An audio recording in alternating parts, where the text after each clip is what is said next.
Matan Ghayah wa Takrib halaman 53. Ya, benar sampai situ ya. Wah, bahasanya serem tentang jenazah mati, ujung-ujungnya mati. Masa ngaji bab mati cengar-cengir ya? Yang serius lah ya, pura-pura kayak nangis gitu. Bismillahirrahmanirrahim. Saya baca dulu. Faslun fasal. Wa yalzamu dan wajib secara kifayah. Fil mayyiti dalam jenazah, dalam mayit arba'atu asya'a. Ada 4 perkara yang wajib itu ada 4. Yang pertama ghusluhu, memandikannya. Itu kalau dibaca ghusluhu artinya mencuci. Tapi kalau ghusluhu artinya mandi. Yang kedua wa takfinuhu, mengkafankannya, kafanin. Wassalatu alaihi, yang ketiga sholat, mensolatkannya. Wadafnuhu, kemudian memakamkannya. Di situ terjemahannya, jauh terjemahannya ya.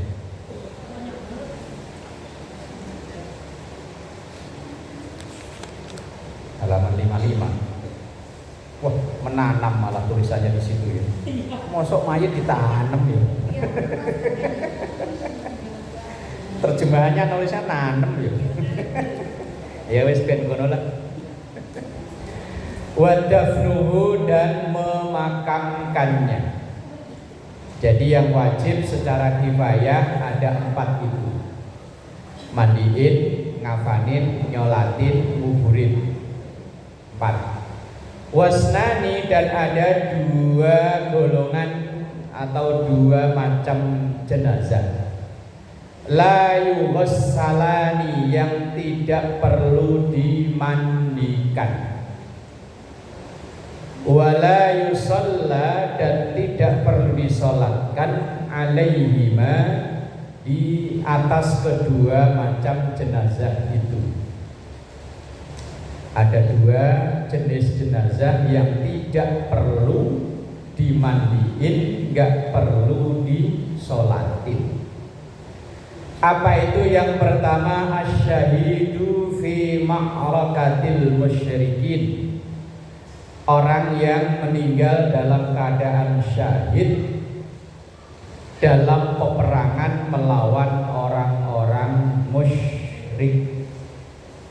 Kalau sekarang kayaknya udah nggak ada di Indonesia. Kalaupun mati ya demo, lawannya polisi. Polisinya Islam. Yang demo takbir Allahu Akbar, polisinya sami Allahu liman hamidah. Lalu sama-sama Islam itu. Bukan. Wasiqatu, bayi ke kuburan.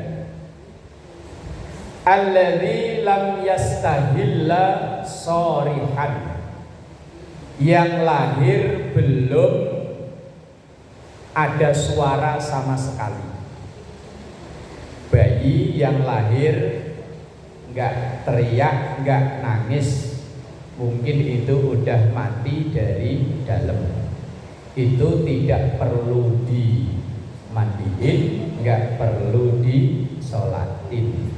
Kalau dikafanin ya tetap, mosok dikubur telanjang kan ya enggak. Yang lahir dalam keadaan tidak bersuara sama sekali, berarti ya mati dari dalam. Itu tidak perlu la yughassalani wa la yusalla alaihima, tidak perlu dimandikan dan tidak perlu disolatkan. Lah kalau lahir udah pernah bersuara walaupun cuma sekali, berarti udah hukumnya kayak orang dewasa. Tapi kalau sama sekali tidak bersuara, apalagi yang lahir belum utuh. Beberapa waktu yang lalu ada tetangga itu datang ke rumah, istrinya hitung-hitungannya dia itu baru 8 bulan apa ya. Cuman karena kontraksi lahir ya udah berbentuk, tapi yo tadi tidak bersuara sama sekali karena mungkin sudah mati dari dalam.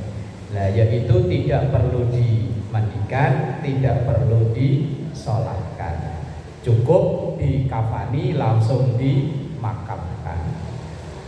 Kewajibannya cuma 2 bagi yang meninggal syahid karena perang melawan orang-orang musyrik. Ini mungkin dulu pasukan Rasulullah yang gugur waktu perang Badar, gugur waktu perang Uhud, itu tidak perlu dimandikan dan tidak perlu disolatkan. Bahkan mengkafaninya pun memakai baju yang dipakai. Itu dulu. Kalau sekarang enggak. Nah, sekarang ini bahasanya mati. Wong mau tidak mau, berani tidak berani, siap tidak siap. Kalau memang kontrak sudah habis, kok meneng ngebayangin tuh. Kadang kalau ngebayangin begitu ntar gimana gitu ya.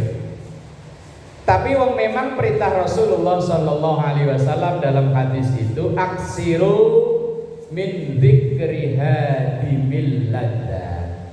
Untuk sering-seringnya perbanyak mengingat pemutus kenikmatan alias kematian. Orang kalau ingat mati, insya Allah ibadahnya semangat. Umpama ya, duhur jam 12. Lah kok mau nunda-nunda sholat, dan ntar kalau Israel nyamper, enggak jadi ditunda, langsung sholat. Lah umpama mau berbuat yang tidak baik, ntar kalau Israel nyamper, mati. Maka perintah Rasulullah aksiru min dzikri hadimil ladzat, disuruh sering-sering ingat mati. Bahkan tapi yo kalau pas lagi kerja ya jangan ingat mati, lemes kerjanya. Mau jualan nasi uduk ingat mati, mendingan gak usah. Ntar kalau saya capek-capek jualan jam 2 udah bangun lalu mati gimana? Ya gak jadi. Makanya ada nasihat, walaupun ini bukan hadis tapi nasihat yang bagus. I'mal lidunya ka'annaka ta'ishu abada wa'mal li akhiratika ka'annaka tamutu goda. Kalau kita mau berbuat untuk urusan dunia, mau kerja, ingatlah seakan-akan kita akan hidup selamanya. Biar kerjanya semangat. Kemudian wa'mal li akhiratika, berbuatlah untuk akhirat alias kalau mau ibadah. Ka'annaka tamutu ghadan, seakan-akan besok akan mati. Kalau lagi ibadah ingat besok akan mati, tapi kalau pas mau kerja seakan-akan bayangin hidup 1000 tahun lagi. Biar semangat kerjanya. Tapi kalau dibalik bahaya. Mau kerja ingat mati, lemes. Mau ibadah, oh saya masih panjang umur, ya ntar aja. Ntar kalau tua-tuaan dikit lah tahajud. Ntar kalau udah tua-tuaan dikit lah duha. Yo, padahal mati kan gak nunggu tua, gak nunggu sakit, gak nunggu tua. Kalau ditawarin, gak ada orang yang mau, juga ada. Orang yang sudah sakit aja kalau ditawarin pengennya sehat lagi kok ya. Memang ada ayat dalam Al-Quran di surah Jumat, Qul innal mautal ladzi tafirruna minhu fa innahu mulaqikum summa turadduna ila alimil ghaibi wasyahadah fayunabbi'ukum bima kuntum ta'malun. Qul, sampaikan wahai Muhammad, innal mautal ladzi tafirruna minhu, setiap orang kalau ditawari mati pasti akan nawar. Umpama saya nih, ntar kalau contohnya ibu, ntar kok saya sih contohnya bersonaizer. Biasanya kalau sering contoh mati biasanya panjang umur. Biasanya, wong yo sama-sama nggak tahu ini aja. Umpama kayak saya nih disamperin Israel, sekarang jangan malaikat. Anak saya yang paling kecil baru umur 5 tahun. Ya gitu ya. Ntar 10 tahun kemudian disamperin lagi, gimana? Sekarang jangan, pengen lihat punya mantu. Wong saya belum punya mantu. Kalau udah punya mantu, lah iyo pengen lihat punya cucu. Cucu udah punya. Ganti apa lagi? Lihat punya apa? Bawatnya cucu apa? Buyut. Bu Haji Asmari udah punya buyut? Belum. Oh, berarti masih nawar. Ada yang udah punya buyut? Udah punya? Nah, udah punya buyut ditawarin, pasti nawar lagi kan? Gimana sekarang? Jangan, pengen lihat punya cicit. Cicit itu anaknya buyut ya. Udah punya cicit, yakin masih nawar lagi? Gimana nih? Udah punya cicit sekarang, berangkat sekarang? Jangan. Wong ayatnya memang udah bilang, Qul innal mautal ladzi tafirruna minhu. Semua orang kalau ditawarin pasti nawar. Tapi wong fa innahu mulaqikum, kalau udah datang ya kematian itu yang akan nyamper. Kalau dalam ayat Quran, ainama takunu yudrikumul mautu walau kuntum fi burujim musyayyadah. Kematian itu pasti akan datang walaupun dikelilingi malaikat, dikelilingi dokter sambung nyawa. Umpama ada dokter spesialis nyambung nyawa. Israel itu enggak gentar. Dulu konon waktu Pak Harto sakit, itu kan dikelilingi dokter spesialis yang paling hebat-hebat di Indonesia ya. Yo nyatanya mati. Bisa jadi malah dokternya yang mati. Dan kita juga nggak tahu kita ini nanti akan mengakhiri kontrak hidup di mana, nggak tahu. Walaupun mungkin yang lahir di sini nih di Gang 1 Blok X ini nggak tahu nanti akan akhirnya di mana ya, nggak tahu ya. Kalau pengennya sih cita-citanya ya pengennya lagi berangkat umroh gitu ya, pas lagi toa kecapean, tahu-tahu rebahan mati. Pengennya. Tapi kan setiap orang itu wa ma tadri nafsun bi ayyi ardin tamut. Semua orang itu nggak tahu di bumi mana dia akan mati.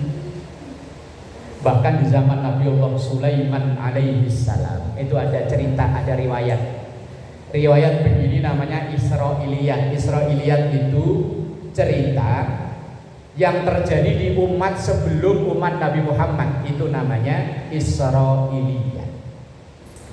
Ketika itu Nabiullah Sulaiman, karena beliau itu seorang raja, ngadain sidang, kalau sekarang ya sidang kabinet kali ya, sidang kabinet, pejabat-pejabat negara diundang. Lah ketika lagi rapat begitu, tiba-tiba Israel datang. Lah Nabi Allah Sulaiman kenal itu yang datang siapa. Ditanya, Israel, kok kamu kesini nih mau ngapain? Jawabnya Israel, ya pertama silaturahmi. Yang kedua, saya dapat tugas mandat dari Allah untuk nyabut nyawa salah satu pejabatmu, tapi perintahnya nyabutnya nggak di sini, sono. Oh, lah orangnya masih di sini. Ya nggak tahu, pokoknya perintah dari Allah ini nyabutnya, umpama tinggalnya di Jakarta, nyabutnya suruhnya di Surabaya. Tapi kok orangnya hari ini masih di sini. Tapi perintahnya sih ntar sore. Oh, dilalah pejabat yang tadi itu, karena pejabat biasanya kan banyak kan bisnisnya ya. Pamit sama Nabi Sulaiman. Kanjeng Nabi, saya mau pamit, ada urusan kemana? Ke Surabaya. Begitu berangkat ke Surabaya, srek. Lah Israel kan ya cuman sekilas kan nyampe. Kata Israel, tuh kan memang jatahnya mati di Surabaya, walaupun siang tadi masih di Jakarta. Ini dilalah sore ada urusan. Surabaya, mati sono. Ibu bisa jadi seumur-umur nggak pernah kedupan ya. Umpama hari Minggu diajak sama anak sama tetangga kedupan. Kata Israel, memang udah saya tungguin kedupan. Makanya kalau berangkat ke sesuatu tempat yang kok belum pernah, hati-hati. Jangan-jangan memang ajalnya di situ. Wong kita nggak tahu. Wa ma tadri nafsun bi ayyi ardin tamut. Kita nggak akan tahu di mana kita akan meninggal. Tapi ya semuanya pasti akan mati. Ayatnya ibu semuanya hafal.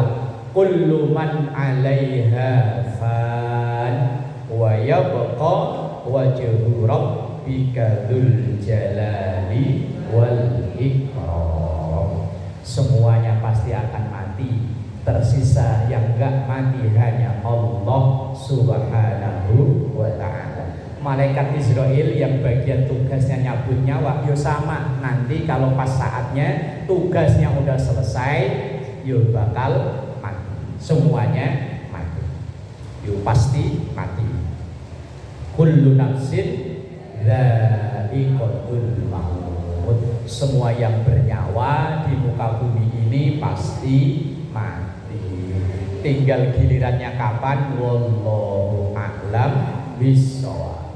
Kalau diurut dari huruf A, saya duluan. Nama saya depannya A. Ya, yang pakai nama Z, ada yang pakai nama Z. Belakangan.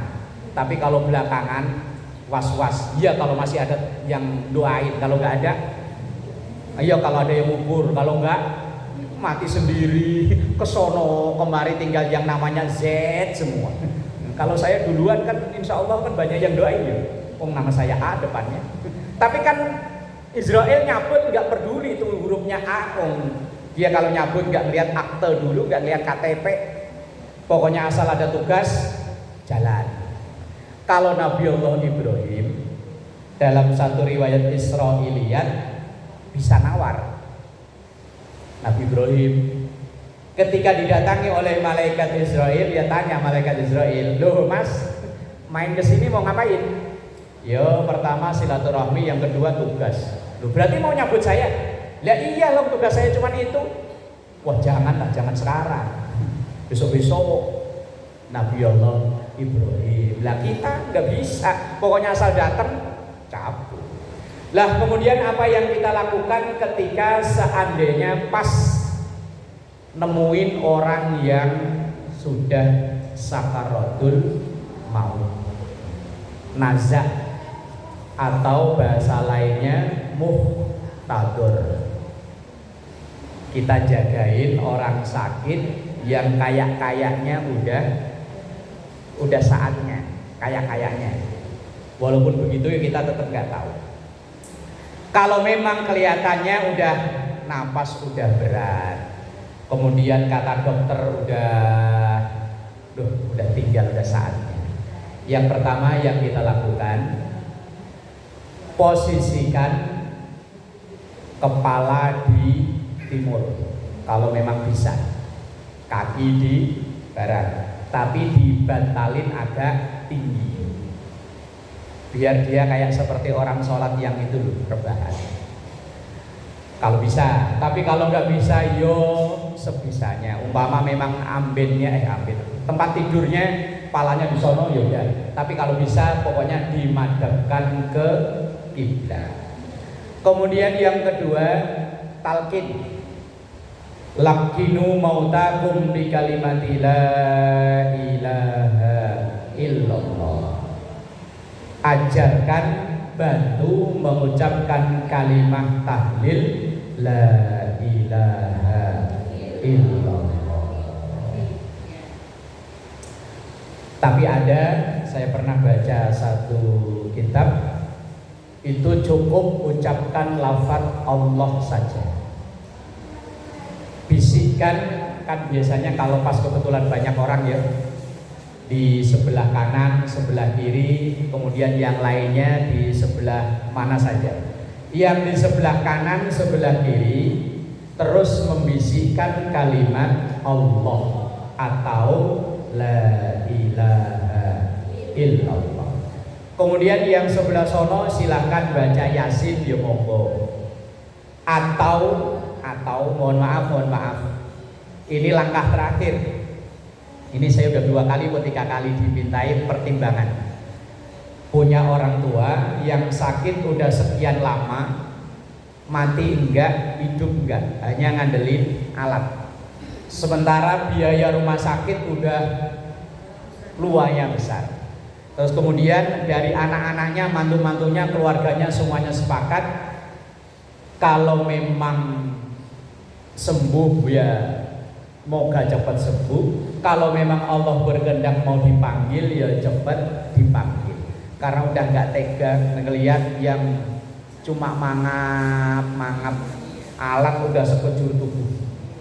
Saya bilang, saya dulu pernah diijazai guru ketika menemukan kasus kayak seperti itu, biar disegerakan oleh Allah, rohnya diambil, ada di antara ahli warisnya, entah anaknya, entah cucunya, entah mantu, kalau bisa yang ada hubungan darah dengan orang itu dibacakan surah Ar-Ra'd biar sekalian, bukan kok ngarep-ngarep mati, bukan ya, karena memang udah nggak tega ngelihat sakit, wis bacakan surah Ar-Ra'd. Kasus yang belum lama itu tetangga baca surah Ar-Ra'd belum selesai, itu kan pakai alat yang ada indikator begini-begini, langsung lurus, berarti tandanya udah diambil. Padahal itu udah berbulan-bulan, biaya rumah sakit kan ya nggak murah kan pakai alat begini. Lah kalau yang di sekitaran telinga tetap membisikkan kalimat Allah atau la ilaha illallah. Kenapa seperti itu? Karena mungkin dulu atau kapan udah pernah saya sampaikan bahwa pertarungan terberat kita nih ya pada saat itu, apakah kita ini nanti bawa iman atau enggak. Lah kalau di sinetron Indosiar sih, wong namanya sinetron ya, biar dia badungnya kayak apa, bini ditendang-tendangin, anak ditinggalin, harta dihabisin buat mabuk, wong sinetron. Asal udah jam 2 biasanya ketabrak truk kan jam 2 kelar ya. Wong saya biasanya kalau mau ngajar jam 2 itu biasanya nonton TV dulu. Lah kalau di sini jam 1 nyampe rumah pas kelar, nyampe di situ jalan Duku pas kelar. Lah begitu matri tabrak truk ditolongin sama istrinya ini, langsung bilang maafin ya ma. Kata istrinya, Pak, ya udah saya maafin, kuat-kuatin ayo ke rumah sakit. Kata yang itu nggak usah ke rumah sakit, langsung la ilaha illallah, mati. Opik nyanyi tenangkanlah. Sinetron di dunia nyata nggak semudah itu. Ya kalau sinetron kan ya begitu mati langsung tulisan nongol banyak gitu kan. Peran siapa, produser siapa, sama Opik yang nyanyi tenangkanlah. Sinetron. Di dunia nyata saat orang lagi sakaratul maut itulah pertarungan terbesar. Iblis gak akan pernah berhenti untuk menyesatkan, menggelincirkan kita sampai benar-benar roh lepas dari badan kita. Saya baca banyak keterangan dari kitab-kitab klasik, gak hanya satu kitab yang menulis tentang ini. Saat orang lagi sakaratul maut, napasnya tinggal Senin sama Kemis, biasanya kan kayak ngorok-ngorok gitu ya, kadang teriak-teriak, mata melotot-melotot. Itu memang lagi menahan sakit yang sangat luar biasa. Dan saat itulah iblis akan datang. Kalau orang Jawa bilang itu nyaru, kalau orang sini apa? Nyamar jadi orang-orang yang kita hormati, yang kita cintai. Kalau ia seorang anak, maka iblis akan nyaru datang sebagai seorang ayah atau seorang ibu. Kalau dia seorang murid, iblis akan nyamar sebagai seorang guru. Kalau dia seorang istri, iblis akan nyamar sebagai seorang suami, tentu yang sudah meninggal. Iblis akan nyaru terus. Udah, kalau pengen enak ikut saya. Tinggalin Tuhanmu Allah, tinggalin Nabimu Muhammad. Sekarang kamu lagi disiksa, udah ikut saya aja. Bisiknya iblis. Maka kadang saat itu orang yang sakaratul maut itu kayak melotot-melotot, kayak ngorok-ngorok itu, ya memang lagi nahan sakit luar biasa. Lah kita yang mentalkin dengan kalimat Allah atau la ilaha illallah, ketika orang yang sakaratul maut itu udah ngikutin, walaupun cuma dengan gerak bibir Allah umpama ya, kita diam. Kalau yang lain mau baca Yasin, mau sholat lain silahkan, tapi yang di kanan kiri diam. Sampai nanti orang itu teriak nyebut apa aja. Kadang nyebut bapak, nyebut mak, nyebut gurunya, nyebut tetangganya, suaminya, atau siapa yang sudah meninggal yang dihormati sama dia. Lah kalau begitu langsung buru-buru talkinkan lagi kalimat Allah atau la ilaha illallah. Terus sampai benar-benar roh lepas dari badannya. Ya beruntung yang meninggalnya ditungguin ya. Yang kadang kalau nggak ditungguin ya semoga-moga dia bisa berjuang sendiri melawan pertarungan melawan iblis itu.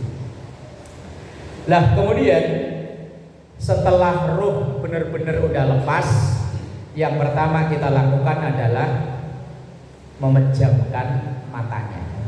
Karena memang orang meninggal kan biasanya karena nahan sakit itu kan melotot ya. Pejamkan matanya. Karena ada satu keterangan dalam hadis riwayat Muslim, innar ruha idza qubida tabi'ahur ruh. Ketika roh ini sudah lepas, maka pandangan mata itu mengikuti berlalunya roh itu. Dilihatin.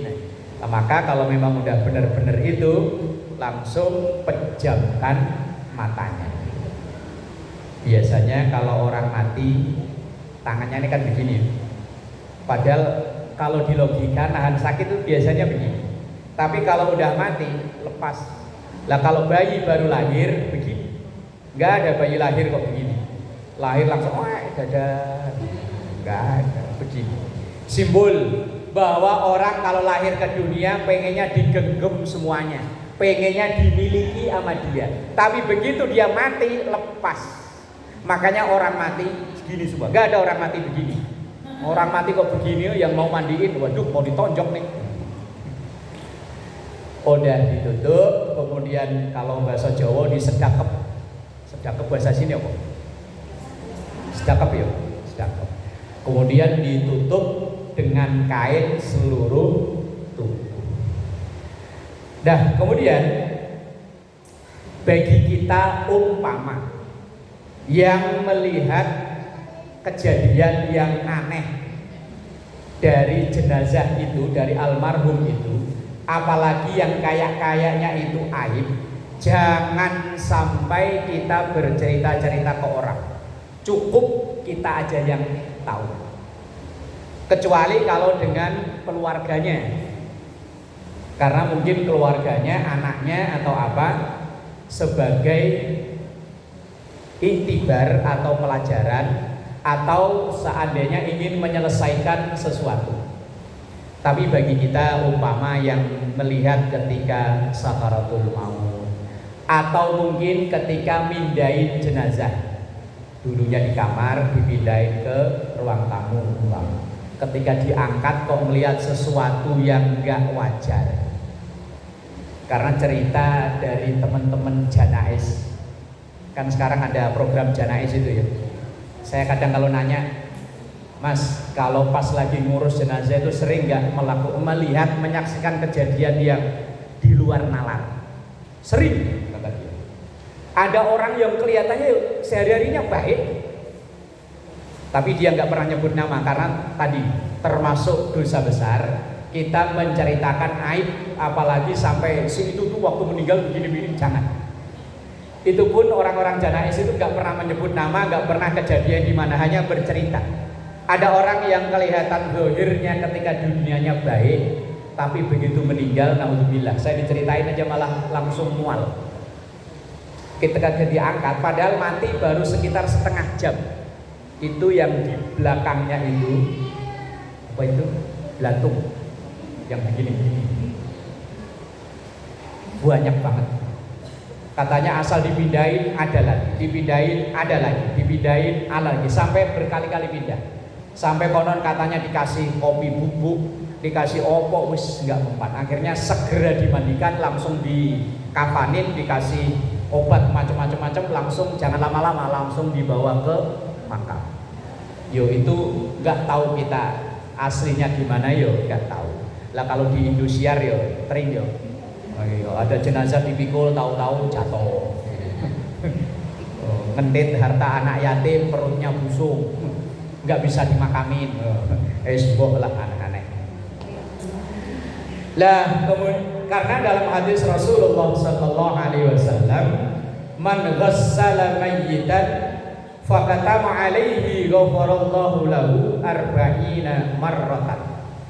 Siapa yang memandikan atau ngurus jenazah, kemudian dia menutup aib atau kejadian-kejadian yang gak baik, maka Allah memberikan ampunan kepada orang tersebut. Karena memang ada satu hadis, man satara musliman satarallahu fid dunya wal akhirah. Siapapun yang menutup aib saudaranya, maka aibnya akan ditutup oleh Allah, baik di dunia maupun di akhirat. Tapi sebaliknya, orang yang ngumbar aib orang lain, aibnya dia akan dibongkar. Entah caranya ada aja. Lah zaman sekarang ini medsos lagi luar biasa. Sesuatu yang kadang udah ditutup-tutup, dibongkar-bongkar lewat medsos. Kadang malah ada yang bangga aibnya diketahui banyak orang. Na'udzubillah. Nah, ini beberapa hal yang hendaknya dilakukan ketika kita melihat atau menyaksikan saudara kita sesama muslim yang mulai dari sakaratul maut sampai meninggalnya. Kemudian untuk 4 yang diwajibkan secara kifayah itu tadi, mulai dari memandikan, mengkafani, mensolatkan, dan memakamkan, insya Allah dilanjut pertemuan